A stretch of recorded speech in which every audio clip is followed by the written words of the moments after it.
carrera, así que me place mucho que me sigan invitando para llegar a estas clases. No sé si porque nadie me quiere dar, o porque estaré bien, pero, o por hacerme un favor, pero bueno, lo lindo yo lo disfruto mucho, así que vamos a tener 2 horas para mí y espero que para ustedes también. Mi idea siempre, y cuando estuve a cargo de la cátedra, siempre bajé en la misma línea.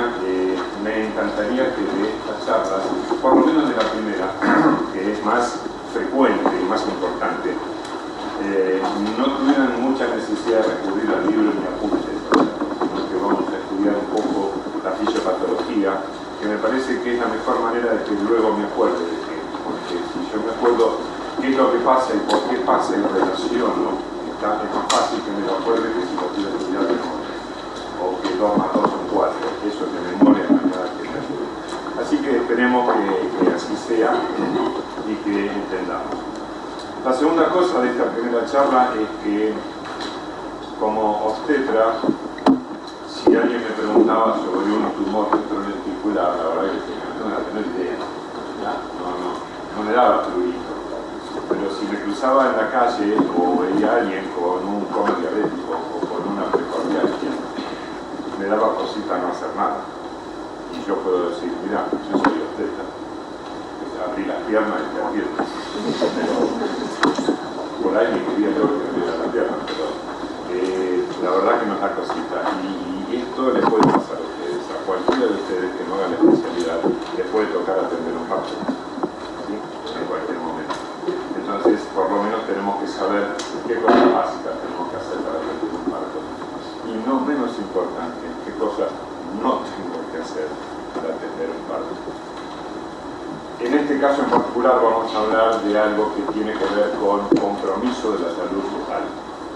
Y que si no hago nada, porque tengo temor, porque no me interesa, porque pienso que si hago algo voy a empeorar el cuadro, porque no sé, pues la verdad que el resultado va a ser nefasto, porque si no hago nada, esa criaturita tiene 2 posibilidades: o bien se muere, o bien queda una criaturita con un déficit neurológico espástico que por ahí vemos en la calle, los chicos, lamentablemente en esta situación. Muchos de ellos se pueden evitar, y unos cuantos de ellos vienen de esta patología, y es una patología sumamente frecuente, que va desde una criaturita en perfecto estado de salud a las 8 de la mañana, perfecto, a un feto muerto o un recién nacido muerto a las 2 de la tarde, así como se lo digo. Por lo tanto, los invito a que pongamos en algún lugar de la memoria algo que, bueno, si pasa esto, sé que tengo que hacer estas cositas. Y cuando veamos las cositas que tenemos que hacer, van a entender por qué una frase de cabecera en 40 años de docencia fue: pequeñas actitudes, grandes resultados. Y ustedes van a estar de acuerdo conmigo que con pequeñas actitudes puedo obtener grandes resultados. Pasemos entonces a ver. Lo van a encontrar por ahí en los libros con otros nombres: compromiso fetal agudo, interviciez, sufrimiento fetal agudo. El más común de estos es sufrimiento fetal agudo. Es el nombre que la gente lo conoce. La madre les dice: mire, tuve un sufrimiento fetal, o mi bebé tuvo un sufrimiento fetal en el momento del parto. Ahora, yo me pregunto, ¿qué es sufrimiento fetal? ¿Tienen idea? Porque uno puede sufrir de dolor. A veces no es un dolor físico. He tenido en mi vida más de 10 cólicos renales hasta que me operaron, así que sé lo que es sufrir de dolor. Sé lo que es sufrir de dolor. La señora que tuvo un parto sin anestesia sabe lo que es sufrir, entre comillas, el dolor. ¿De qué más se puede sufrir? Se puede sufrir un accidente, se puede sufrir un quebranto, se puede sufrir de amor, ¿o no? El que no sufrió de amor todavía no estuvo realmente enamorado. Pero, ¿de qué sufre nuestro amigo? ¿Aportes nutricionales? ¿Aportes nutricionales? Sí, básicamente el oxígeno, porque si durante un tiempo no come, deja de engordar, baja de peso, como nosotros. Pero sin sin oxígeno no puede vivir, así que muy bien por lo que dijo el hipoxia. Por lo tanto, ¿qué tal si lo llamamos hipoxia fetal aguda en lugar de sufrimiento fetal agudo? Si en el nombre de la patología me está dando la secuencia de lo que está pasando, es mucho más fácil que yo me acuerde. Por lo tanto, vamos a llamarle hipoxia fetal aguda. De manera que, por costumbre, y porque a veces a propósito, porque sé que ustedes lo van a encontrar como sufrimiento fetal agudo, puedo utilizar los dos nombres indistintamente. Pero cuando digo sufrimiento fetal agudo, me estoy refiriendo a hipoxia fetal aguda. ¿De acuerdo? Muy bien. Cortita la definición. Compromiso agudo intraparto del estado fetal mediado por hipoxia. Compromiso del estado fetal agudo y mediado por hipoxia, que son los dos nombres que tenemos en el título, hipoxia fetal aguda. Más fácil, imposible. No debe haber ninguna dificultad aquí. Una pregunta. Sí. Hay una definición que dice intraparto. Intraparto, sí. Yo no dije intraparto, perdón. No, sí, pero como antes había mencionado un ejemplo de recién nacido que está tranquilo a las 8 de la mañana y de la tarde. No, yo dije un niño, un feto. Todo eso. Por suerte ya no me van a mirar mal si digo feta. ¿Está? Porque, claro, antes de la feta era algo de jamón, ¿no? Después con el idioma inclusivo pasó a ser, pero más allá de la broma. Yo dije, y si no lo dije, hago, y si te viene a preguntarme, lo aclaro. A las 8 de la mañana el feto está bien. Y a las 2 de la tarde tenemos un feto muerto, o un recién nacido muerto, porque ya nació. ¿Está? Pero es intraparto la cosa. Viene bien tu aclaración. Si existe un sufrimiento fetal agudo, debiera existir uno crónico. ¿Y qué les parece que puede ser un sufrimiento fetal crónico? Y ahí sería lo Fuerte. nutricional, o sea, la Claro, una restricción del crecimiento por un déficit nutricional largo tiempo, por ejemplo en la guerra, por ejemplo una madre que no come, por ejemplo una señora que se pone los dedos por bulimia para vomitar, ¿está? Por ejemplo, ¿qué patología muy frecuente en obstetricia genera la mayor parte de las restricciones del crecimiento por su propia fisiopatología? La hipertensión. ¿Está? Muy común en obstetricia y que por la misma fisiopatología, la disminución del calibre de los vasos hace que tenga menos en el tiempo, menos nutrientes. Por lo tanto, hay una restricción del crecimiento. A eso le llamamos sufrimiento fetal crónico, para diferenciarlo del agudo, que es intraparto. Gracias por tu pregunta. Bueno, vamos a ver entonces, ¿vieron algo de monitoreo fetal? Bien, ¿saben qué es esto entonces? Son las desaceleraciones. Vamos a dar una repasadita, porque uno ha aprendido que muchas veces hay confusiones en esto, entonces aprovecho y le doy una repasadita. La primera de ellas es la desaceleración variable, que como ustedes saben tiene una caída brusca y una recuperación brusca, por eso le llamamos estípula, ¿verdad? Y no tiene necesariamente ninguna relación con la contracción. Puede aparecer con una contracción, habitualmente aparece fuera de las contracciones, por eso se llama justamente variable. ¿Y cuál es el origen de esto? La compresión del cordón umbilical. Por lo tanto, reconoce un origen reflejo. Pensemos, si lo aplicamos va a ser más difícil de mirarnos. ¿Qué situación obstétrica que ustedes seguramente ya han visto? Aumentaría la chance de tener desaceleraciones variables. ¿Cómo? Oligoamnios. Perfecto. ¿Por qué? Porque por la función del líquido amniótico que permite la el movimiento fetal, disminuye, pienso sí, que se disminuye y es más fácil de... Si yo estoy en un barril grande, es difícil que mi cordón se comprima. Si estoy en un barril más chiquitito, que es la bolsa con menos líquido, es probable que con un movimiento pueda comprimir el cordón contra la pared uterina o entre las piernas, o tener una circular de cordón, y cuando el feto se mueve se estira. Ese estiramiento, como el cordón no es elástico, el estiramiento hace que los vasos disminuyan su calibre. Entonces, ahí aparece. Muy bien. ¿Está? Y volviendo a dónde vamos a encontrar frecuentemente en obstetricia dos patologías con oligohidrama. El sufrimiento fetal crónico, porque recibe menos líquidos y produce menos orina, y por lo tanto la orina es el componente principal del líquido amniótico. Por lo tanto, la restricción del crecimiento se va a acompañar del igual. ¿Y dónde más? La hipertensión. ¿Cómo? Hipertensión. Bueno, es justamente lo que genera la... Pensemos así, puedo tener poco de algo o porque fabrico poco, como en este caso, o porque lo pierdo. ¿Y dónde lo pierdo? La rotura prematura de membrana. ¿Estamos? Entonces, en esas dos circunstancias es más común encontrar desaceleraciones variables.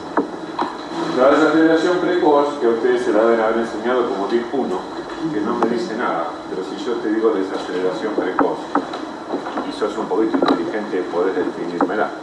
Es algo que pierde velocidad precozmente respecto de otra cosa. Y ya lo expliqué. Y estoy diciendo lo que es realmente un DIP 1. Ahora me dicen, ¿qué es un DIP 1? A lo Diego, ¿no? Desaceleración precoz, contracción uterina, a la vez que ocurre la contracción uterina ocurre la desaceleración. Uno puede medir el comienzo de la desaceleración y el comienzo de la contracción uterina, o lo que es más fácil a veces, el punto máximo de la contracción y el punto mínimo de la desaceleración. Tienen que coincidir o estar separados por menos de 15 segundos para hacer una precoz. Si pasa exactamente lo mismo, pero la desaceleración es posterior a la contracción y entre el punto de inicio de una y otra hay más de 15 segundos, o en el punto máximo de la contracción y el punto máximo de la desaceleración hay más de 15 segundos. Recuerden que en sentido horizontal hay tiempo, siempre, ¿no? Como el electrocardiograma y todos los gramas que manejamos en medicina, siempre en sentido horizontal hay tiempo. Pasan más de 15 segundos, entonces es una desaceleración tardía o virtual. Desaceleración precoz, compresión de la cabeza fetal. Mecanismo reflejo, aumenta la presión endocraniana, entonces dispara, estimula al vago y entonces hay caída de la frecuencia cardíaca fetal. ¿Dónde lo vamos a ver esta consecuencia? ¿Dónde se comprime la cabeza fetal? ¿Vieron algún parto alguna vez? ¿Recién nacidos vieron? ¿Tienen la cabeza redondita los recién nacidos de parto normal? ¿Cómo la tienen? Ahuevadita. ¿Y qué pasó ahí? ¿Por qué se les ahuevó la cabeza? Porque para pasar por el canal de parto tuvo que acomodar sus diámetros. Por ahí la cabeza es un poco más grande que el canal de parto. Entonces acomoda sus diámetros, ahueva la cabeza, monta un hueso sobre otro, el parietal sobre el occipital o entre los frontales, entre el parietal y el frontal. Y entonces disminuye el volumen y pueden hacer. Esa disminución del volumen aumenta la presión endocraniana. ¿Y cuándo lo aumenta? Cuando yo tengo la contracción que lo empuja y el canal de parto que le sirve de resistencia. Ese empuje hace que aumente. Para poder pasar, me están empujando y lo que tengo que hacer es con la cabeza ir por el canal de parto. Ese aumento de la presión endocraniana se da durante la contracción. Y el aumento de la presión endocraniana lleva a un mecanismo vagal. Y entonces, cuanto más contracción tengo, más respuesta vagal tengo. Por lo tanto, es un mecanismo de reflejo. La desaceleración tardía, en cambio, vamos a ver, vamos a explicar lo que es. Yo tenía por acá, algún día tendría que cambiar el orden. Como no estoy en el hospital, ya no vengo, tendría que cambiar el orden de la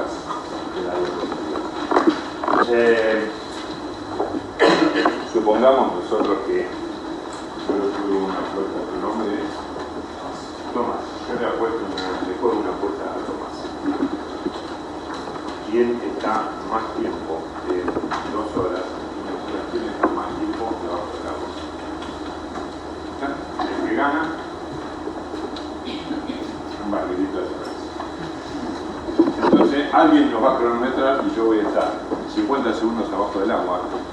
Voy a salir, voy a recuperar, me voy a meter porque en 2 horas tengo que sumar todo el tiempo que pueda debajo del agua.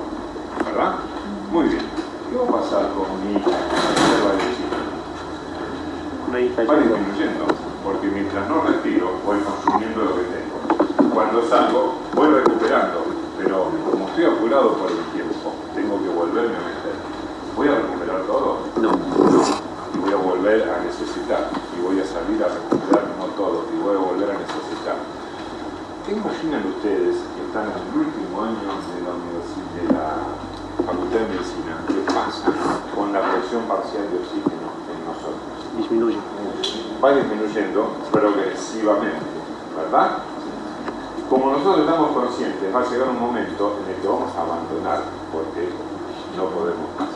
Ahora, nuestro paciente no puede abandonar esto y tiene una contracción que le disminuye el aporte de oxígeno. Y entonces utiliza oxígeno en su reserva, como nosotros, después de todo, somos nosotros mismos, nada más que más chiquititos. Esa capacidad la tenemos. Y entonces voy consumiendo mi reserva, voy consumiendo mi reserva, voy consumiendo mi reserva. Si a nosotros, probablemente a mí, con muchos más años, me ocurra primero que esté tan baja que ya me desmaye, me maree, que a él, que es más joven, no tiene nada, ¿verdad? Pero dependerá también de cómo está el feto y cuál es su reserva de oxígeno, porque la de él debe ser menor que la mía. Con los pulmones ya medio fibrosados por los 70 pirulos, me vas a ganar, pero vamos a jugarlo. Ahora, el feto no puede decir baja. Entonces, ¿qué pasa? Empieza a bajar, hasta que la PO2 baja por debajo del nivel crítico, que es 18 milímetros de mercurio o 6 litros de agua. Eso es lo que llamamos nivel crítico. No lo podemos saber porque no podemos estar obteniendo sangre fetal, pero esto está estudiado. Y cuando baja de 18 milímetros de mercurio o centímetros de agua la presión parcial de oxígeno, entonces todos los mecanismos de compensación que se desarrollaron inicialmente, por ejemplo, ¿qué nos pasaría a nosotros con la frecuencia cardíaca? Aunque estuviéramos flotando en el agua, sin hacer ejercicio, no estamos haciendo ejercicio. ¿Qué pasa con nuestra frecuencia? Aumenta. Aumenta. Estoy gastando energía. ¿Por qué aumenta? Porque se cesa la baja presión parcial de Porque hay oxígeno. presión parcial de oxígeno baja y el mecanismo de recuperación es aumento de la frecuencia. ¿Está? En nosotros también es aumento de la frecuencia respiratoria, pero el feto no respira. Es lo mismo que nosotros abajo del agua, por eso uso este ejemplo. Y entonces va a aumentar la frecuencia como mecanismo de compensación. Por debajo de los 18 milímetros de mercurio pierde esa capacidad y lo que presenta es una bradicardia, una caída de la frecuencia. Entonces, si aquí la presión parcial de oxígeno es 22, no hay ningún problema. Aquí donde comienza la contracción puede ser 21, no hay problema. Aquí donde la contracción ya lleva un tiempo, puede ser 20. Cuando la contracción ya lleva un tiempo y una intensidad, la presión parcial de oxígeno baja por debajo de 18 y entonces comienza la desaceleración, la caída de la frecuencia cardíaca. La contracción empieza a ceder. ¿Y qué pasa con el oxígeno cuando la contracción cede? Empieza a aportarse nuevamente. Pero este aporte tarda un tiempo en recuperar la presión parcial de oxígeno y entonces tarda un tiempo en recuperar la frecuencia cardíaca. Por eso la desaceleración es tardía, porque necesita un mecanismo fisiológico de presentación y recuperación. ¿Verdad?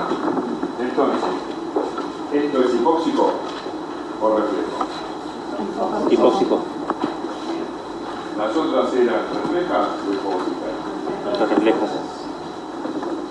Entonces, muy bien, voy a apelar a la inteligencia del alumnado. Si yo defino como un cuadro de compromiso fetal agudo mediado por hipoxia, ¿cuál o cuáles de estas desaceleraciones se presentarían en una hipoxia fetal aguda? La tardía. Estamos todos de acuerdo que solamente la tardía, ¿verdad? Muy bien, entonces permítanme decirles que lo primero que tienen que hacer ustedes a partir de hoy, si quieren hacer algo por la señora embarazada en trabajo de parto, ¿qué es lo primero que le haría? Llega la señora a la guardia, ustedes son el clínico de guardia, el reumatólogo, no están solos, en una clínica vais a saber dónde, o aquí debe haber unos cuantos del interior del país, He recorrido bastante. En 43 años acá en el hospital he visto más de 270 residentes, de los cuales el 30% trabajan en el resto del país. Hay gente del interior que vino, se la residencia y se volvió, así que cada tanto lo visito y sé cómo se maneja. Por ejemplo, Junín de los Andes, un buen amigo mío. El tipo está de guardia una vez por semana. Pero atiende niños, adultos, mujeres, varones, todo. El día que el viernes se fue a pescar, viernes, sábado y domingo, y hay un parto, lo atiende el pediatra que está de guardia, el traumatólogo que está de guardia, el cirujano que está de guardia. Y el día que el cirujano está haciendo y él está de guardia, opera las apendicitis. Eso es un hospital del interior del país en localidades pequeñas. ¿Entienden? Que les puede tocar. Uno no sabe a dónde va a terminar. ¿Está? Mi hija, estudiante graduada universitaria, con posgrado, con miles de posibilidades, hasta que encontró el amor chubutense. Y hoy vive en Chubut.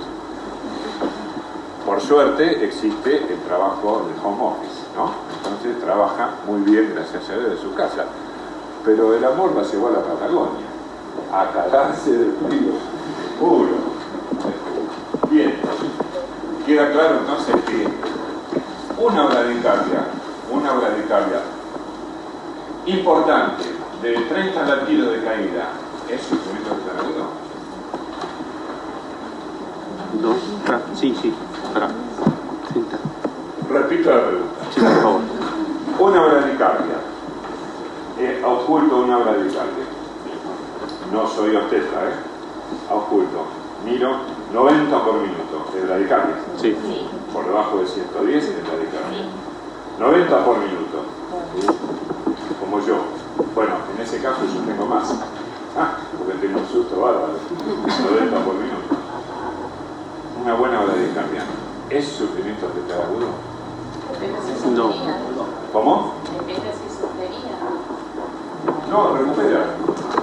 No, entonces no. Dura Por definición un no. minuto y recupera. Pero es sufrimiento fetal agudo porque algo tengo que hacer. Si es un sufrimiento fetal agudo, algo tengo que hacer. No puedo dejarlo, se va a morir. Pero sí. Sufrimiento fetal era hipoxia fetal. Una bradicardia Sí, pero la de hipoxia 30 latidos es que dura un minuto. ¿Es sufrimiento fetal agudo? Bueno, me siento un tanto decepcionado, porque entre tanta gente ninguno me contestó de que lo que tengo que hacer es relacionarla con la Claro, contracción. eso es hipoxia fetal. Porque si es una bradicardia variable, ¿es sufrimiento fetal agudo? No. Si es una desaceleración precoz o un minuto dura y cae de 30 latidos, y dura un minuto. Tampoco. ¿Es esta desaceleración? ¿Es sufrimiento fetal agudo? No. Vuelvo a hacer la pregunta. Una desaceleración importante de 30 latidos de caída o 40 latidos de caída, está en 80, en 70 por minuto y dura un minuto y la mujer está con contracciones, pongámosle. Esa bradicardia es sufrimiento fetal agudo. De ninguna manera. Porque lo que tengo que hacer es relacionarla con la contracción. Si es esta, no es nada. Si es esta, ¿saben lo que tengo que hacer? Tractarla. Porque ¿cuál era el origen? La compresión de la cabeza fetal. Para que esté comprimida la cabeza fetal tiene que estar en tercer o cuarto plano. Así que si no suelto esa bradicardia, me va a agarrar cagazo porque voy a tener que entender el parto. No porque sea el sufrimiento fetal. ¿De acuerdo? Entonces, repito la pregunta para que quede. Una bradicardia de 30 a 40 latidos de caída y de un minuto de duración única es un sufrimiento fetal agudo? No. No. Muy bien. Voy por más. Una desaceleración tardía, porque puse la manita, escuché los latidos, la contracción está plena, los latidos están bien. En un momento los latidos comienzan a caer. La contracción ya se dio o está cediendo, el útero está hablando, los latidos están bajos. Y después de que el útero está hablando, los latidos recuperan. Eso es el esquema último, es esto. ¿Está? En la representación clínica de ese dibujo. Muy bien. Tengo entonces una desaceleración tardía. Dura 1 minuto, 30 latidos de caída, desaceleración tardía, post-contracción.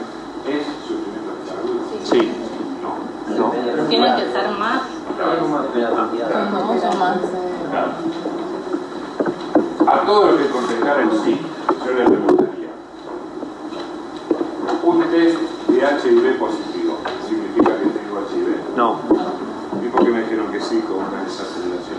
Bueno. ¿Está? Entiendo. Todo en medicina, por favor, grábenselo. Todo en medicina necesita un rechequeo. Ok. Todo. Nada es lo que parece. Nada es lo que parece. Una pregunta, en esta situación de guardia, por ejemplo, ¿es por monitoreo fetal que hago el diagnóstico o hay otra manera? Muy bien, entonces yo voy a tratar de explicar y vamos a contestar entre todos.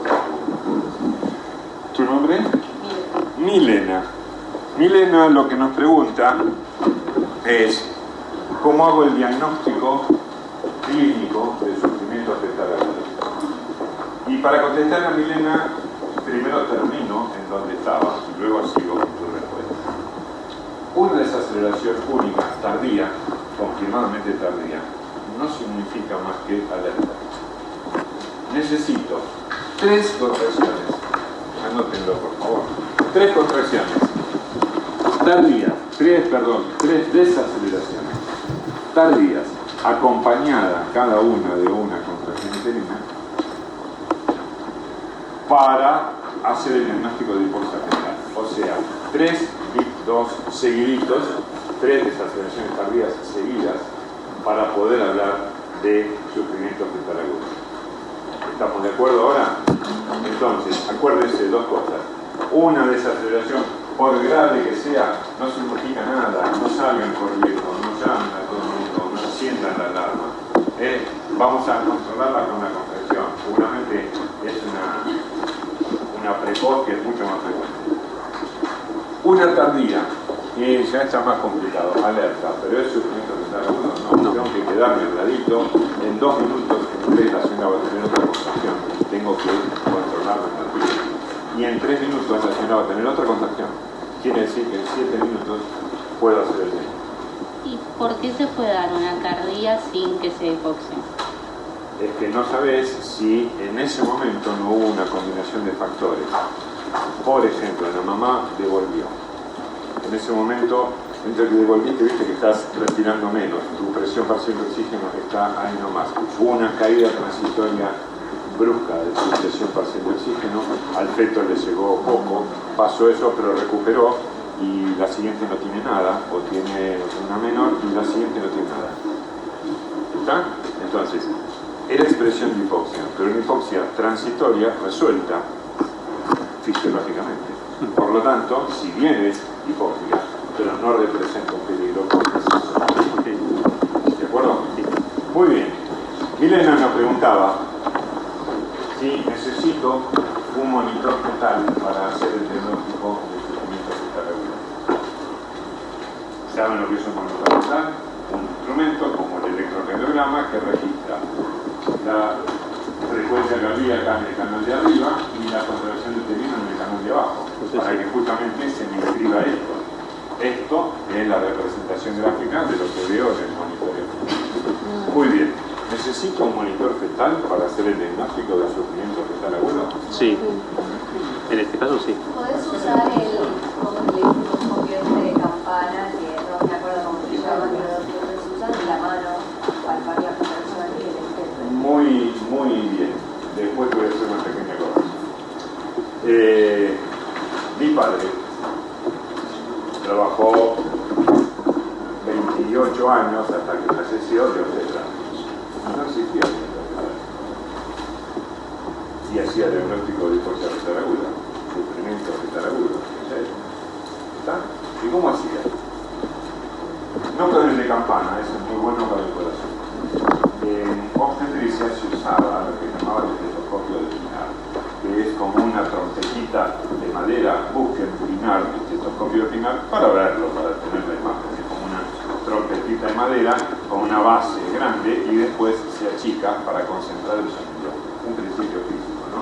Como sonido contenido en esta superficie y lo chico a este lugar, lo cual lo poníamos sobre el foco de máxima ocultación en el vientre, que es donde coincide el corazón fetal. Y estoy escuchando los latidos, estoy poniéndole la mano en el vientre.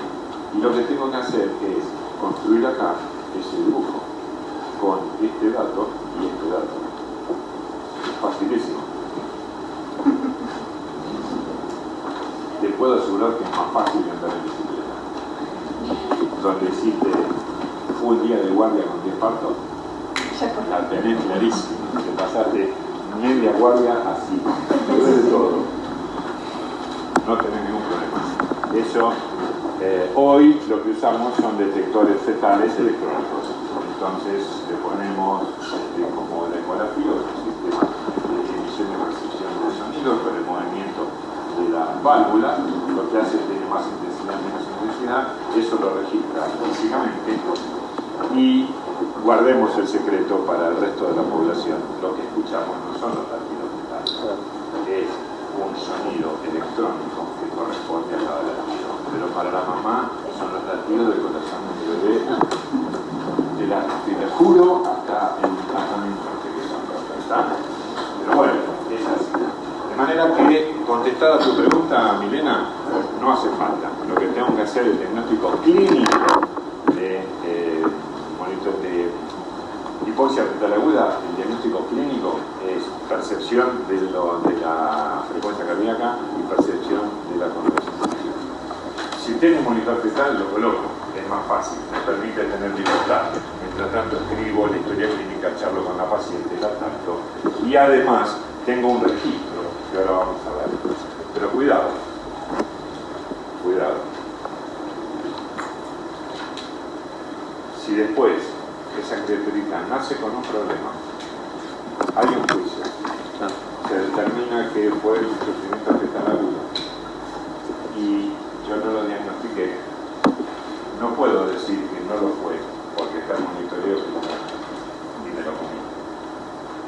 Si no está el monitoreo, no fue. Yo estaba ahí, el único que estaba era yo y la partera. ¿Y quién me lo va a venir a discutir? Entonces es una prueba en contra. ¿Está? Una prueba que asiente en contra. O a favor. Porque de repente me dice, bueno, tú yo no me no, ya, acá está el monitoreo, está perfecto. Es un monitoreo de libro. Así que busquen otra cosa, pero no busquen problema por ahí. Así que cuidado, con todos los estudios, si yo me comí un positivo en algo en el laboratorio, el paciente protesta, me lo comí yo. Ahora, si no tenía el diagnóstico, no lo sé. Así que bueno. Bueno. ¿Está claro entonces lo que hemos dicho? Muy bien. Vamos a ver este monitoreo general. Acá tenemos una contracción uterina. Acá tenemos una pequeña caída de la frecuencia cardíaca. Sí. ¿Esto es una desaceleración tardía o precoz? Precoz. Acá tenemos una contracción uterina y acá tenemos una desaceleración. ¿Es tardía o precoz? Precoz. Acá tenemos una contracción uterina y acá tenemos una caída de la frecuencia cardíaca. ¿Tardía o precoz? Precoz. Tengo 1, 2, 3 desaceleraciones con 3 contracciones. ¿Es sufrimiento fetal agudo? No. ¿Por qué? Porque coincide la bradicardia con la Porque contracción. son desaceleraciones precoces. Claro. ¿Está claro? Muy bien. No me voy tan decepcionado entonces. Muy bien. Contracción uterina. ¿Está? Sí. Contracción uterina. ¿Coincide la desaceleración? No. Cada línea de estas es 1 minuto de trazado. Quiere decir que esto ocurre más o menos 60 segundos después, dentro de los 60 segundos. Sí. Aquí tenemos una desaceleración, una contracción. Y acá arriba, no sé, tengo una duda. Déjamelo ver. Parece que cae la frecuencia, pero no sé si no es precoz. Tengo una duda. Acá tengo otra contracción uterina y acá tengo una desaceleración que es... Tardío. Acá tengo una contracción uterina y acá tengo una desaceleración que es chiquita. ¿Está? Pero bueno, discutible. Lo que tengo que hacer, seguirlo. Sí. Seguirlo. Acá tiene una contracción uterina y Listo. Acá tiene la rotación uterina y acá tiene una desaceleración tardía. Cuidado, estoy alerta, ¿está? Para ser estricto me falta una más, pero no me cabe duda que esto es una hipoxia Claro. Y tengo una pregunta. Ahí en los recuadritos que marcaban 60 segundos, en la segunda desaceleración, ahí no se podría ver, o sea, viendo la hoja, si sobrepasa los 15 segundos, ya podrías hacer el diagnóstico con esa, considerando de que también es una desaceleración tardía. Esta, si vos. Sí. Habría que ver, no, está a menos de 15 segundos. No porque sea así, no por hecho de tanto. Ah. Pero de cualquier manera, Se sigue cuidado, haciendo. cuidado también, en algún momento te lo vamos a mostrar. Ok. Mientras tanto, poné, como se decía, anda lavándote.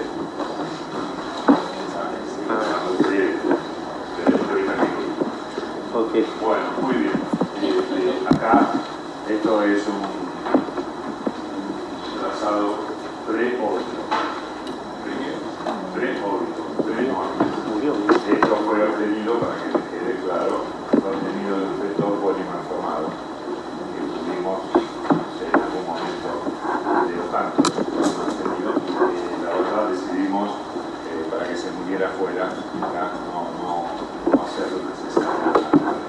Esperamos que se muerto polimalformado. Por lo menos la idea era evitarle la cesárea. Porque, como siempre digo, una cesárea cero niños. ¿Sí? El primer niño, 2 cesáreas. El segundo niño, 3 cesáreas. Quiero tener otro, doctor, ¿puedo? Y que se atienda otro, 3 cesáreas.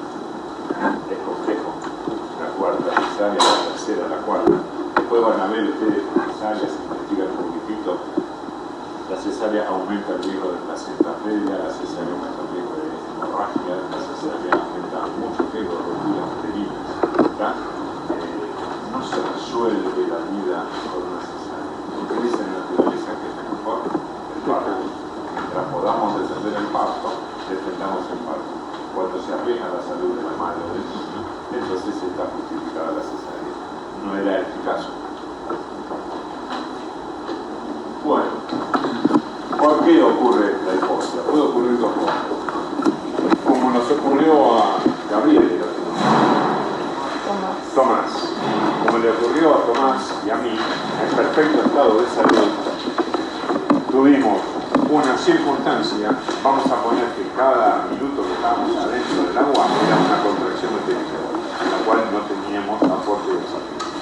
Entonces, si eso lo sostenemos mucho tiempo, porque era 2 horas, el que tenía más tiempo en 2 horas se ganaba 2 litros de cerveza. Lo sostuvimos y ¿qué pasó? Entramos en hipoxia. ¿Por qué? Porque tuvimos una contracción, subversión, atrás de la otra. Eso entonces se llama hiperdinámica. Tiene muchas contracciones, de mucha intensidad y de mucha duración. Si yo necesito tener en el expulsivo 5 contracciones de 45 segundos, lo que voy a tener es 4 minutos y medio sin contracción y 5 minutos y medio en relajación, en los días que controlamos, ¿verdad? Pero si tengo 6 contracciones de 1 minuto, entonces 6 minutos en contracción y 4 en recuperación, no me va a alcanzar. Por lo tanto, cuando hay muchas contracciones, o las contracciones son muy duraderas, o ambas cosas, porque generalmente se suman, entonces voy a tener hiperdinámica. Eso es lo que ocurre habitualmente. Pero puede ocurrir que cuando Tomás me propuso la apuesta a mí, él no sabía que yo tengo, no lo tengo, pero vamos a ver, tengo un grado avanzado de hipoxia. ¿Verdad? ¿Cuánto le voy a poder competir a él? Nada. ¿Se acuerdan de Sandro? Sandro cantaba con el tubito de oxígeno y todos se podían levantar. Ustedes suben de escalera, bueno, no hoy, pero normalmente al segundo subimos y bajamos sin problema. Ahora, si yo tengo un grado de hipoxia, ¿voy a llegar como llego ahora a la escalera? No. Entonces, si yo tengo un trabajo de parto prolongado y soy un feto con una disminución de la reserva de oxígeno. Entonces voy a tener hiperdinamia, trabajo de parto prolongado y un trabajo de parto normal en un feto sin reserva de oxígeno. Por todo eso se puede llegar a la hipoxia fetal. Muy bien. Ahora me van a ayudar ustedes, es lo que se busca, porque todo esto ya lo saben. Solo tenemos que ir a buscar el lugar donde está y traerlo y ponerlo. Estoy convencido que es la mejor manera de que no se olviden de esto. Hablamos de que hay hipoxia. Antes que me olvidé de aclararles al comienzo. Hay tres términos que usamos y que son bien diferentes. ¿Cómo le llamamos cuando hay caída de presión parcial de oxígeno en la sangre? Hipoxemia. Hipoxemia. Cuando esa disminución del oxígeno ya es en los tejidos, es intracelular en los tejidos. ¿Cómo le llamamos? Hipoxia. Muy bien. Y cuando a esa hipoxia se le agrega acidosis, el grado siguiente, ya lo vamos a ver. ¿Es una necrosis? No. Ya lo vamos a ver, ya lo conocen el término, pero no es fácil relacionarlo. Pero vamos a ir. Dijimos que hay hipoxia. Sí. ¿Está? ¿Qué pasa con la presión parcial del dióxido de carbono? Aumenta. ¿Y eso se llama? Hipercapnia. Ok, entonces hay hipoxia e hipercapnia. ¿Ok? A la hipoxia e hipercapnia, ¿cómo se la llama? Acidosis respiratoria. Muy bien, perfecto. Por otro lado, ¿se acuerdan del ciclo de Krebs? Sí. ¿Qué trabajo me costó? No entendí nada. Pero bueno, la vida me llevó a tener que desmenuzarlo, porque casi tratarlo con Krebs. Resulta que en el ciclo de Krebs, una molécula de glucosa se metaboliza por la vía aeróbica y produce 36 ATP o unidades de energía. Cada tanto que cambia el o unidades de energía. Y de eso no tenemos. Ahora, cuando está hipoxia, alcanza el oxígeno para. Entonces vamos muchas veces por la vía anaeróbica. Por la vía anaeróbica produce nada más que 2 ATP o unidades de energía por cada molécula de glucosa. O sea, 18 veces. Vamos a hacer un juego numérico y si yo le digo a quien produce, bueno, no me des 36, no necesito 36, dame 18, cuando me dame arreglo. Bueno, entonces, si produzco 2 por la vía anaeróbica, voy a tener que metabolizar 9 moléculas de glucosa para tener 18. Vos decís de lo tuyo, como la economía ahora, ¿no? Vos bajás de acá, te vas por el otro lado, tenemos que gastar menos, bueno, fantástico. Pero necesito metabolizar más moléculas de glucosa, aún para llegar a un número menor. ¿Qué va a pasar con la glucemia de esa persona? No. Si metabolizo 9 en lugar de 1, ¿qué va a pasar? Tiene que aumentar la glucemia para... La glucemia va a bajar. Disminuye, sí. Tiene que aumentar la glucogenólisis para darme molécula de glucosa. Claro. ¿Está? La glucogenólisis aumenta y lo que baja es la glucemia. ¿Estamos? Sí. Muy bien, entonces nuestro feto está hipoglucemia. Por otro lado, ¿recuerdan cuál es el residuo del ciclo de Krebs? Dióxido de carbono, principalmente. Y después agua. Sí. Piruvato. ¿Y? ATP. Ahora estamos mejor. Piruvato. Sí, y otro más. Sí, el Ácido lactato. láctico. Muy bien. Pero eso ¿escucharon todo? Ácidos produce como residuos. El ácido láctico y el ácido pirúvico. Sí, pero no de... Entonces, ese ácido láctico y el ácido pirúvico que siempre se presenta como residuo es metabolizado por el hígado fetal.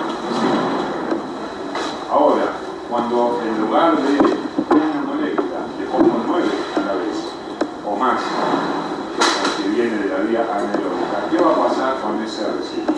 Va a poder ser metabolizado por el hígado fetal. Va a empezar a acumularse. Y la acumulación de ácido láctico y ácido pirúvico. Acidosis metabólica. Acidosis metabólica. Y si yo sumo acidosis metabólica más acidosis respiratoria, ¿qué me da? Acidosis mixta. ¿Y sabe cómo se llama la acidosis mixta? Asfixia. Desde el punto de vista fetal, le llamamos asfixia. Era el término que faltaba. Hipoxemia, hipoxia, asfixia. Esa es la secuencia.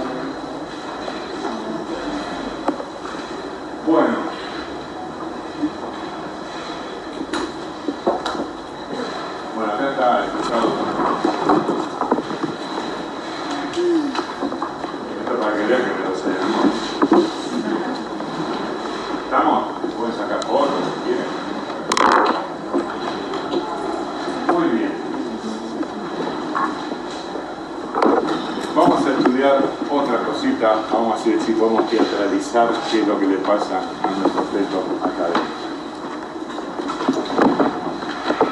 Le está faltando oxígeno, ¿verdad? Dijimos que está hipócrita, que tiene que arreglarse con lo que puede. Muy bien. Se reúnen los órganos del organismo y dicen, a ver, yo me puedo arreglar con menos oxígeno. Entonces, cuenten con un poquito de todo. Viene el cerebro y dice, yo no puedo arreglarme con menos, necesito mi dosis. Y va, no sé, la vejiga le dice, yo te doy todo lo que quiera, lo que me corresponda te lo doy. Y viene la suprarrenal y dice, yo no puedo disminuir mi cantidad de oxígeno. Entonces, hay órganos, el corazón, las suprarrenales y el cerebro, todo el tejido nervioso, que no pueden trabajar con una porción de oxígeno muy disminuida. Por lo tanto, esto se llama Distribución de flujo. redistribución del flujo. Entonces, hay órganos que ceden su parte para los órganos que realmente lo necesitan. Muy bien, entonces dijimos, suprarrenales incluimos al riñón, porque necesita mantener la diuresis. Suprarrenales y riñones, corazón y tejido nervioso. Esos son los tres que no pueden sacrificar. Entonces, viene el órgano más grande del cuerpo humano y le dice, yo le doy todo lo que necesite. ¿Cuál es? La piel. La piel. Por lo tanto, si uno pudiera espiarlo por el asterisco del ombligo, diríamos que el sujeto está pálido. ¿Está? Porque disminuye su circulación de sangre para aportarle oxígeno al cerebro, al corazón y suprarrenal. Eso es redistribución. Pero no alcanza, entonces viene otro órgano muy grande del cuerpo humano y dice, yo también le puedo dar eso. Músculo. Tejido muscular, ¿no? No entendí, más fuerte. Intestino. Sí, vos también lo dijiste. Intestino. Muy bien. El intestino es un órgano grande, ¿verdad? Entonces le da también su oxígeno. Muy bien. ¿Qué pasa con la piel? Se pone pálido. ¿Qué pasa con el intestino? Curiosamente, uno pensaría que con una disminución del oxígeno, el intestino entra en parálisis. Y no, lo que hace es aumentar su peristaltismo. Y si aumenta el peristaltismo, ¿qué va a ocurrir? Va a eliminar su contenido. Ese contenido se llama meconio, que es mezcla de bilirrubina y células de descamación epitelial. ¿Y dónde lo va a eliminar? Al líquido amniótico. Por lo tanto, cuando uno rompe las membranas, y muchas veces cuando estamos en un caso de duda, rompemos las membranas extracelulares para ver si hay o no meconio. La presencia del meconio no solo es confirmatorio del cuadro de sufrimiento agudo, sino que además me marca la profundidad de eso. Si tengo desaceleraciones claras, como las que vimos ahí, y el líquido no es meconial, estoy en un estadio todavía bastante bueno para hacer cosas y lograr un buen resultado. Pero el meconio aparece por este mecanismo. ¿Está entendido? Bueno, nos vamos por muchos datos. ¿Dónde aparece el meconio? No tengo que colocar en el otro. Bueno.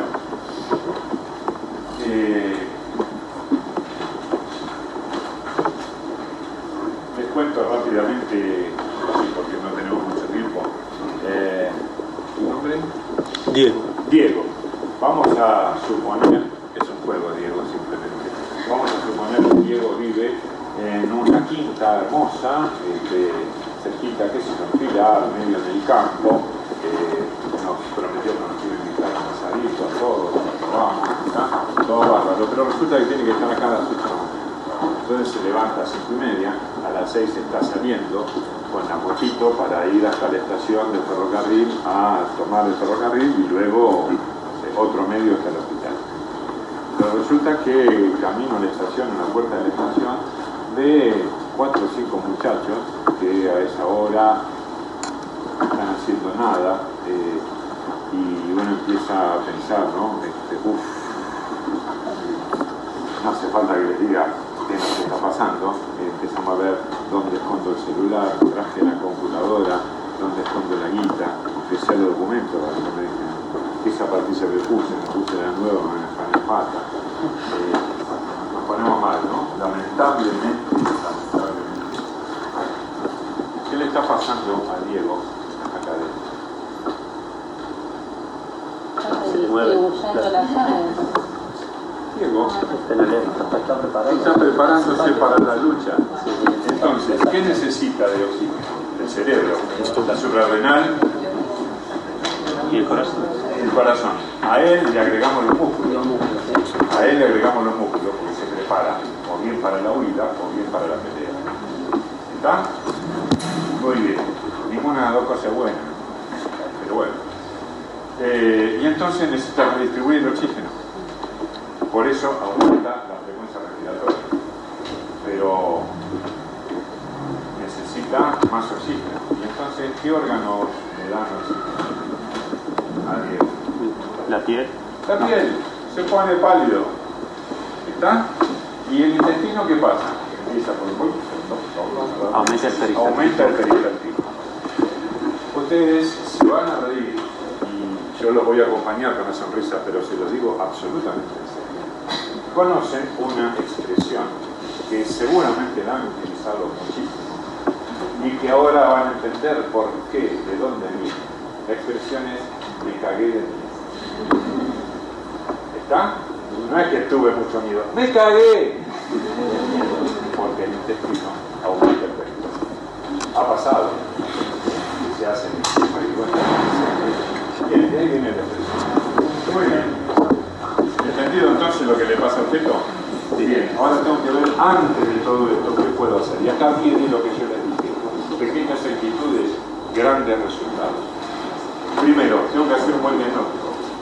Ese diagnóstico lo hago ocultando y poniendo la mano o con el monitoreo fetal. Pero si no tengo monitoreo, no me digan, no pude hacer el diagnóstico. El diagnóstico es clínico. Me puedo ayudar con el monitoreo. Si una persona tiene pliegues acá, está paliducha, hipotensa, si tiene una deshidratación, se puede ver si tiene anemia o si tiene un hematócrito alto por la deshidratación. No tiene deshidratación. Ahora tengo que ver cómo están los electrolitos, ¿está? Entonces, el diagnóstico clínico y después me apoyo en todo esto. Muy bien. Una vez que tenemos el diagnóstico, hay que tener cierta celeridad, porque este cuadro es progresivo y va aumentando. Cuando produzco el daño es irreversible porque es daño neurológico. Por lo tanto, uno debiera hacer cosas. ¿Qué se les ocurriría a ustedes hacer? Sabiendo la fisiopatología del cuadro.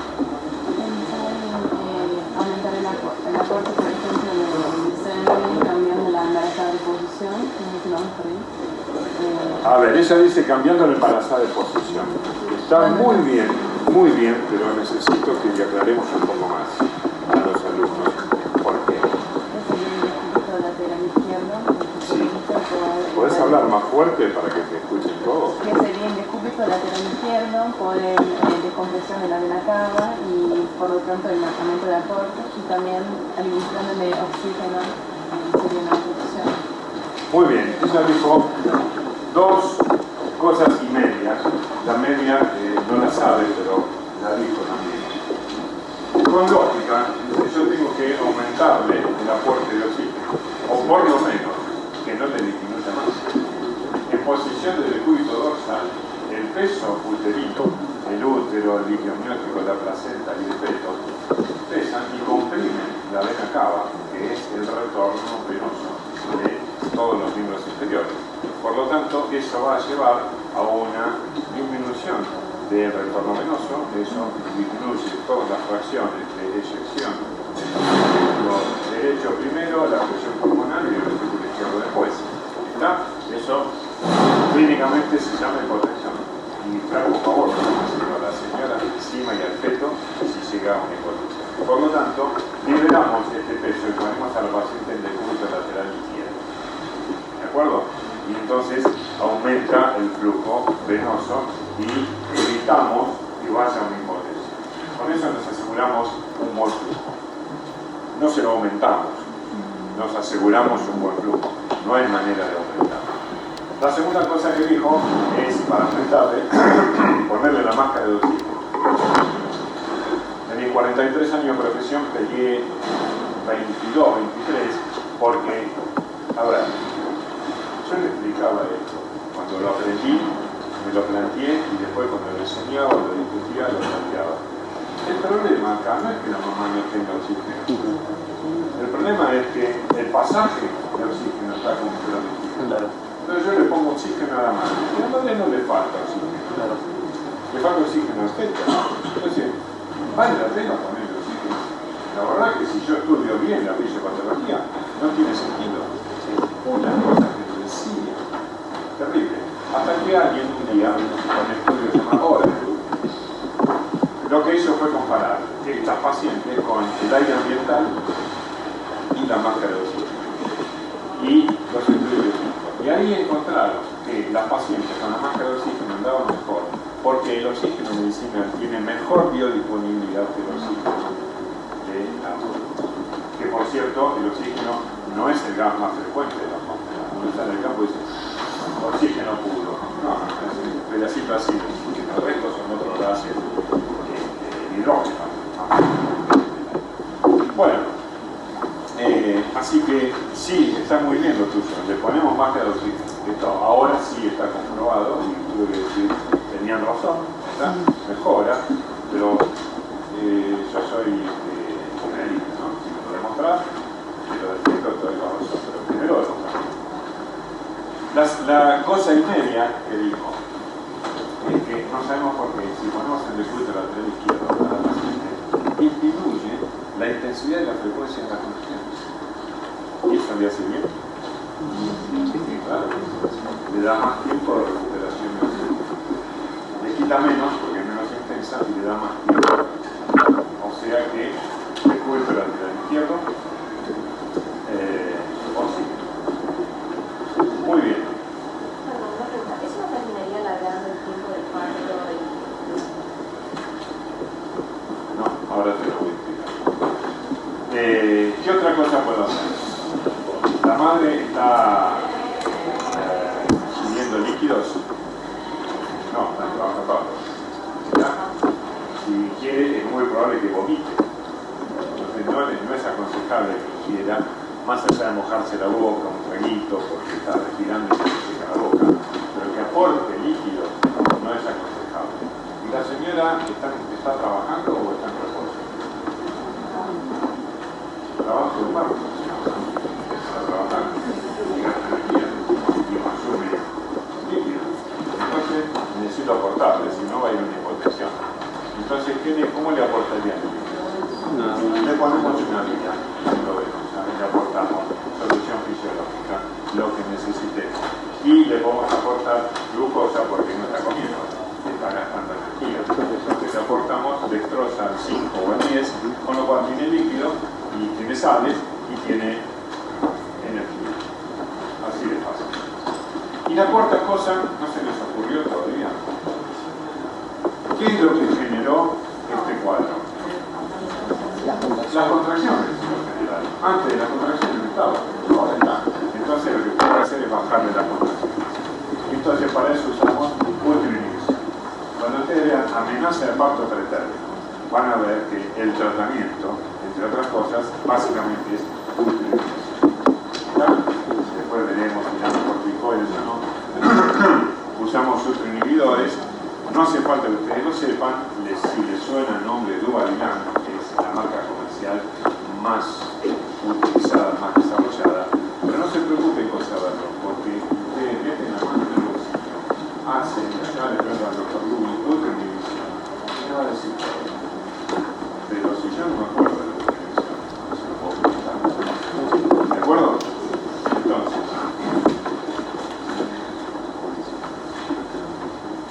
primero, ¿lo puedo prevenir este cuadro? Yo le pongo oxitocina a la madre para apurarle el trabajo de parto, porque son las 12 de la noche, no quiero acostarme a las 4 de la mañana, entonces le apuro el trabajo de parto, le estoy poniendo un factor de riesgo para el desarrollo. Por lo tanto, no hacerlo, prevenir que la paciente esté correctamente oxigenada desde el comienzo del trabajo de parto, como esto, dejar que la paciente camine, invitarla a que se ponga en el decúbito lateral izquierdo, prevención. Y seguramente no lo vamos a saber cuántos evitamos, porque es contrafáctico. No apareció, no sé si no apareció porque lo viste o porque no tenía que aparecer. Pero cuando uno hace grandes estudios y hace conducción de la prevención, el número final de sufrimiento fetal de seguridad identificados es menor. Por lo tanto, la prevención es menor. El diagnóstico es correcto. Si yo con la segunda o con la tercera desaceleración precoz hago el diagnóstico y tomo conducta, el diagnóstico no es correcto. Por lo tanto, la conducta no va a ser correcta. Si yo la voy a operar a la señora con diagnóstico de sufrimiento fetal agudo y resulta que eran desaceleraciones precoces, cuando nace va a tener una APGAR 9-10. ¿Dónde está la hipoxia? ¿Está? Ahora. El diagnóstico tiene que ser precoz. Ya les dije, si perdemos tiempo puede haber daño y el daño se puede hacer. Tenemos recuperación intraútero y por último finalización del embarazo. Doctor, Sí. una pregunta. ¿Cuáles serían las pautas de alarma que darían a la madre durante el trabajo de parto? ¿Ninguna? No tiene síntomas. No, tengo que poner un monitoreo fetal, lo tengo, y acompañar. ¿Sí? Por eso es que el primer día les enseñamos a los residentes, como me enseñaron a mí, mira, esta es la cama, lo que llamamos dilatante. Una cama o una camilla donde la paciente hace su trabajo de parto. Un recinto con una camilla. Un banquito. Ahora hay más, porque viste, entramos los varones, entramos la familia, es otra cosa. Pero antes era un banquito. Este banquito es tuyo. Acá te vas a sentar y solamente te levantás si te estás haciendo pis que te sale por las orejas. El resto es control del trabajo del parto. Manita y ocultar. Ahora es así, ¿no? O así, y ocultás y acá te haces el gráfico. No te levantás ni hablas. Cuando estás un poco más canchero y todo viene bien, bueno, la veo a la paciente cada 20 minutos, la veo cada media hora. ¿Sí? Pero el control es nuestro. La paciente tiene cero síntomas, nada, ni antes, ni durante, ni después. Nada. Yo no te pregunto, desde que empieza el proceso de hipoxia, ¿cuánto tiempo tengo para actuar? ¿Cuántas horas más o menos? En el momento en el que empieza la inundación, ¿cuánto tiempo tenés para evitar que se inunde tu casa? Depende del caudal de agua, de la altura de tu casa, de los obstáculos que encuentres, ¿está? De las medidas que vos tomes. Pongo una madera, una chapa, el agua es alta pero no entra porque viste, hay muchas casas que tienen negocios en lugares donde se inunda, que tienen madera que ponen para que no entre el agua. O sea, la respuesta es, depende de muchos factores. Entonces, de ahí surge que tenés que hacerlo rápido. El diagnóstico precoz, la depresión. Bueno, las cuatro cosas, la parte libre, el estudio de la cirugía, la depresión, la clínica. ¿De acuerdo? ¿Alguna duda con esto? Hablando del tiempo, esto es un cuadro de instalación rápida, ¿verdad? Hay hipoxia aguda, esta hipoxia aguda se agrava con el tiempo. Si yo espero mucho tiempo, se agrava. Pero para la recuperación intraútero necesito tiempo. Y el tiempo lo puede agravar. Entonces, ¿dónde encaja esto? Esto encaja perfectamente para ustedes. No tanto para nosotros, que trabajamos en esto. Para ustedes, que no van a trabajar en esto. Y por favor, acuérdense. Antes de seguir, les quiero hacer esta pregunta. Estas cuatro cosas que hablamos de oxígeno, aporte de líquido, de cúbito lateral izquierdo y utilización, son difíciles. Las pueden hacer ustedes dentro de un ratito. Yo me llevo a alguno de ustedes a la sala de parto y lo puede hacer hoy, ya, con esta información. ¿Por qué no lo van a poder hacer cuando realmente la paciente nace? Es muy fácil. Solamente hay que acordarse. Y si no, hoy, sufrimiento fetal agudo, tratamiento. ¿Está? Y les va a aparecer. Le va a decir, finaliza el embarazo, claro, sí, obvio. Pero mientras tanto, nosotros probablemente finalicemos el embarazo. Ahora, ya tenemos toda la paciente armada. Ustedes no son los van a estar en el cuarto y van a encontrarse en la casa de la paciente. Ustedes están en ambulancia, en la casa de la paciente la llamaron, no tiene medios para trasladarse, la paqueta de recuperación no camina. Por ahí se atreven, y ustedes saben que entre las hijaputeces que he detectado en la vida, ningún taxista la quiere llevar a una mujer embarazada porque la necesita. ¿Por qué? Y porque le ensucia esta pisada. ¿Está? Con la sangre, con el diagnóstico. ¿Quién te paga esto? Yo entiendo a los taxistas, pero no son padres. Bueno, no les pagan. Y los revisen un poco. No sé, Uber y esas cosas. Es difícil para ellos. Ustedes van a estar en la ambulancia, en la casa de la paciente. ¿Qué pueden hacer? Nada, cargar la ambulancia. Y mientras la llevan a la institución, ¿qué le van a hacer? Le ponen la máscara, la ponen en el glúteo lateral izquierdo, le ponen la vía y si tenés en la ambulancia de utilización. ¿Tan difícil? Muy bien, supongamos que están en la guardia y detectan esto. Entonces, el criterio de un buen médico de guardia es tener organizado todo lo que se tiene que hacer. Vale para cualquier especialidad. Entonces, en esta, venía el residente a la guardia y me decía, mira, hay una paciente ahí que así así, ok, mándame. Ocupate de la señora. Ese ocupate de la señora era ponerla en el cúbito lateral izquierdo, ponerle la vía, ¿está? Yo le decía a la enfermera, prepará una vía y prepará última división.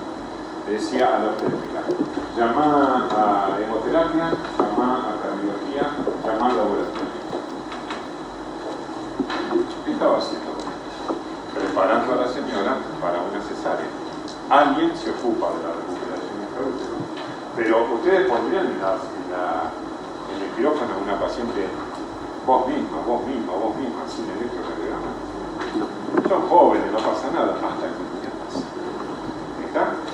¿Meterías el quirófano sin un laboratorio mínimo básico? La obstetricia es hemorragia por naturaleza. Hay dos grandes grupos de enfermedades en obstetricia.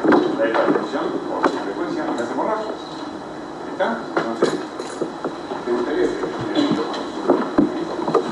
un grupo de sangre? ¿Necesito o no necesito? Todo eso. Básico, mínimo. Vamos a preguntar y ahora no por la paciente, sino por ustedes mismos, porque no somos hipócritas. Esto que voy a preguntar lo hacemos por nosotros. ¿Ustedes entrarían en quirófano a operar a una señora que no tiene un diagnóstico de VIH negativo? ¿Está? Sí, si es necesario, si es urgencia, pero me voy a preparar con escafandra, ¿está? Me voy a preparar de otra manera. Y eso tiene un costo. ¿Lo voy a hacer cada vez que tengo necesaria? No, lo voy a hacer cuando es necesario. Por lo tanto, tengo que tener desde hepatitis, desde VIH. Eso sería el ideal. No siempre se puede, ¿está? Pero el ideal sería eso. Mientras que preparo todo eso, ¿qué pasa con la paciente? Con el niño, con nuestro cuerpo. Se puede agravar. Y entonces, ¿qué puedo hacer? Recuperación intraútero. ¿Cuánto tiempo? Hasta que tengo el electro, la sangre, el grupo, el laboratorio. Y ahí lo opero. Perdóname, ya te contesto. Esto es parte de lo que vos me habías preguntado. Vamos a poner el mejor de los escenarios. Tenés vos de 510. Elegí vos el sanatorio que quieras internar. Vos lo elegís.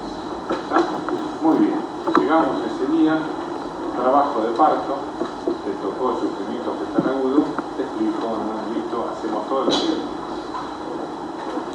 entre la organización que uno tiene que tener en su equipo, alguien tiene que llamar a anestesista. Esto, créanme, esto uno lo aprende perdiéndose como el vaquiano, ¿no? En el campo, el que mejor conoce es que ya se ha perdido. Entonces, ¿qué ha pasado? A veces tenés todo, nadie llamó a la anestesista, sos un pelotudo, la próxima vez acordate, y después tenés la lista, no te olvides. Vos que dijiste para la próxima. ¿Cuánto tarda la anestesista en llegar? ¿Tiene anestesista de activa? ¿Tiene anestesista de activa? El mejor sanatorio de Buenos Aires no tiene. El peor tampoco. Entonces, tenés que llamarlo y ponerle que tarde 20 minutos, un tiempo razonable, y hasta que se cambia, y luego viene y hace la anestesia, y esperamos los 7, 8, 10 minutos para que la anestesia toque. intentan estar planificando. Entonces, esta buena recuperación intraútero, ¿cuánto tiempo es necesario hasta que tengo todos los elementos para terminar ese embarazo con el menor riesgo posible? No sé cuánto es la frecuencia de esto, pero cuando una mujer entra en el trabajo de parto o está en las últimas semanas, no sé qué puedo hacer ya, o sea, prevenir, pero esto, no prevenir, pero actuar antes como que en un laboratorio y todo eso. Sí, claro. Cuando tuvieron clase de control prenatal, dijeron todo lo que tienen que pedir, pero después te dijeron que se lo tenés que actualizar a la mitad del embarazo. Y después te dijeron que se lo tenés que actualizar al final del embarazo. ¿Está? Muy bien. Esa es la idea. Ahora, ¿qué pasa? La paciente empezó el trabajo de parto antes de hacerse los análisis, de completar. O la paciente se olvidó de hacerse los análisis. En total ya me los hice. Tengo 2 pibes, no tengo que dejarlo. O la señora se hizo todo y trajo todas las porquerías que le regalaron en el baby shower, un bolso así, con toda la mierda que le regalaron en el baby shower, 3 cajas de pañales. ¿Qué se va a pasar calando? Y no trajo los análisis.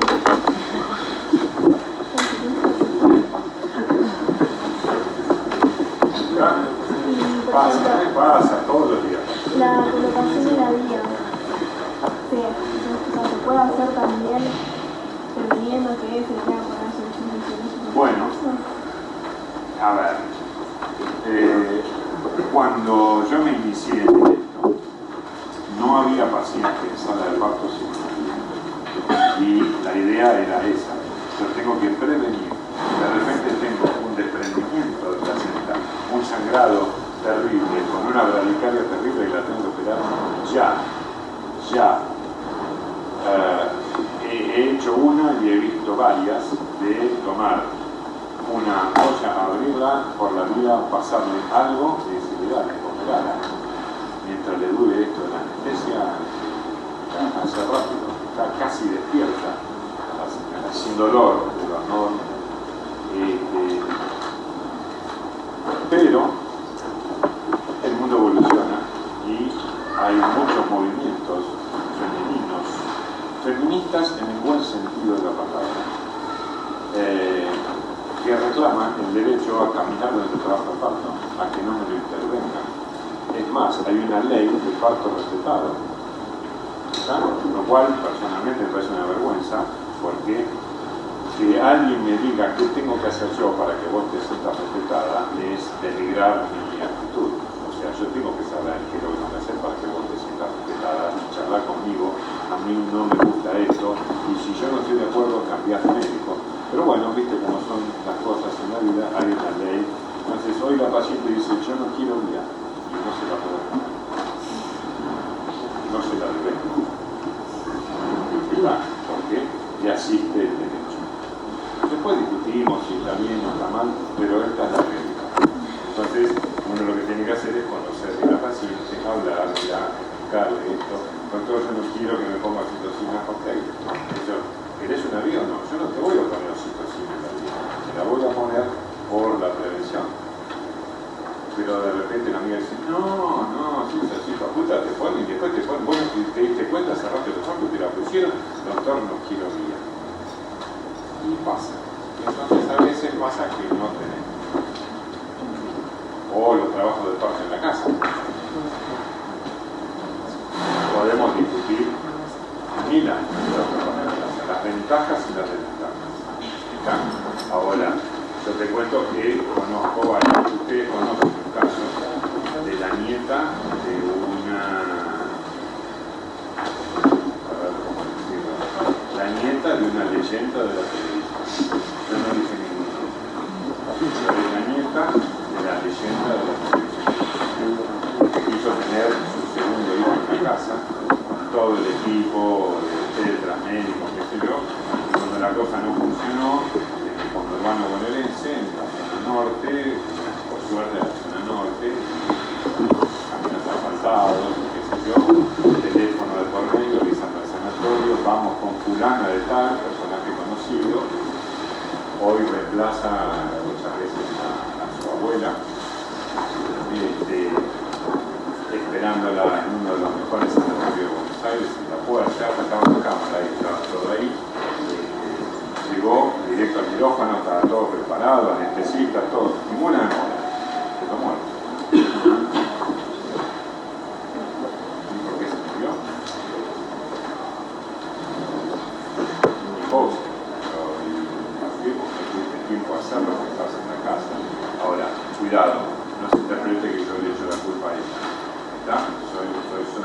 contando una anécdota y le pongo, primero porque ella lo dijo, lo puso en todos los diarios que no estoy violando ningún secreto, y segundo, pues un personaje conocido que no solamente le pasa a la señora del portero, ¿no? Que pasa con...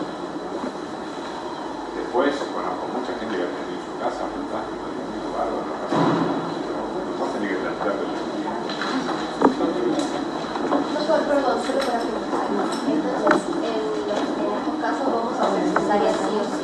Ah, bueno, acá, bueno, sí, para terminar está bueno. Bueno, sí, finalización del embarazo significa cesárea, ¿verdad? Salvo que uno taque. Y es en la cabeza, que es lo más frecuente. El feto está vivo, sabemos, todavía está vivo. Las membranas están rotas o las puedo romper porque está muy accesible y está en tercer o cuarto plano. ¿Se acuerdan de los planos de Hall? Sí. ¿Está?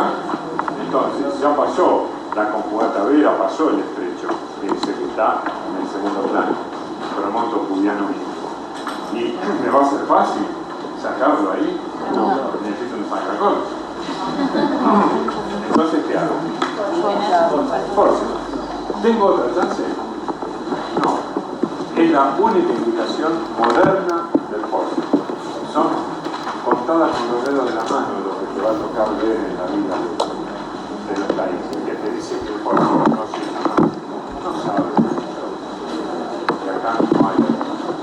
Pero sí, si vos decís la finalización es mayoritariamente necesaria, ponele mayoritariamente elegante, ¿verdad?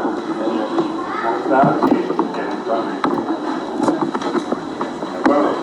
Descansamos 2 minutitos y seguimos con los temas. Ah, ¿fue esto?